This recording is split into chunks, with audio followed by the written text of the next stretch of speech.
Hey, what's up you guys, this is Rob from A Gay Guy Plays, and today on the Quick Draw, we're bringing S&M into the battlefield when we take a look at the Scoliac. Now everyone knows I like unique mechanics, and I've been playing this game for a good long time, so sometimes I just need to spice things up a bit. The Scoliac's extended range, coupled with some very interesting attack animations, gives us a nice alternative to the usual hack and slash of melee combat. Combine that with a decent base damage and a speedy attack rate, and we've got ourselves a viable way to play dirty.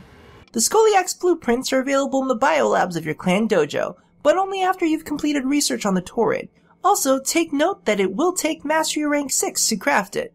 Now, the Scoliac's base damage is primarily slashing, which as we know by now, because I've said it repeatedly, almost ad nauseum, is pretty damn good, just as long as you slot in the appropriate elemental combos for the factions you're taking on.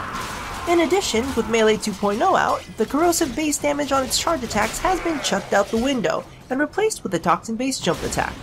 So I think the number one reason I'm a fan of the Scoliac is all in its stances. It's got a much longer range than most traditional weapons, and a majority of its attack animations can easily hit multiple targets. There isn't much need to chase enemies down when you can give them a good crack of the whip to take them out mid-stride. It also comes in handy when you've got enemies that you don't necessarily want to get too close to, like Toxic Ancients or any of the ground-slamming Grineer. Now, I would cover its supplemental stats, like critical and status chance, but realistically, the Scoliac lacks in the whole entire area. It relies on its base damage and its sweeping lashes to deal a majority of its damage, which brings me to the next issue. It does have a bit of trouble taking on big single targets. While it's easy to whittle down crowds to a single troublemaker, it relies on a flurry of quick strikes rather than hard-hitting attacks, which means that it's quite easy to burn through stamina, leaving you with very little, if any, to parry off incoming attacks or sprint away screaming into the night. Now, speaking of draining stamina, let's get to the gay factor.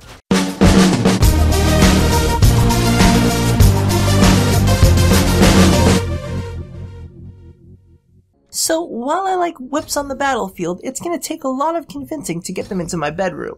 Frankly, while I like playing a bit rough, I don't get the whole S&M thing. I mean, anal sex is basically sadism and masochism all wrapped up into one convenient act. And really, that's about as far as I need to go with it. So why do we need to add additional accoutrements? I mean, sex is pretty damn great, and it's quite involved as it is. Shit, there's a lot to do and enjoy. I mean, what more do you need to do to stay interested in it? You want some whips? You want some chains? You want me to put on a fucking puppet show? What do you want? As far as the whole whip thing, did you watch The Passion of the Christ? That was some fucked up shit, and you want to do that to who? And seriously, if there's one thing the new whip stances have taught me, there is no room to be doing that kind of lashing in the bedroom. Especially if you have IKEA furniture. Alright, I think that's enough of that, so let's get back to the quick draw. So, all in all, the Scoliac is definitely one of the funner weapons in my arsenal. Aside from its sad supplemental stats, and its slight challenges with high health single targets, it's still up in the top 10 most damaging melee weapons currently available.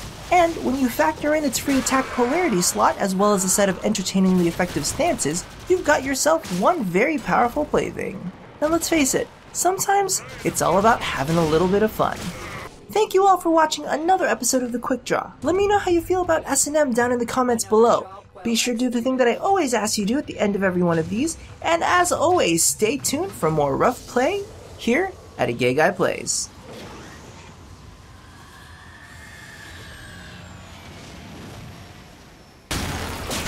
You like that? You like that, huh? Oh, it seems I've gotten a little carried away.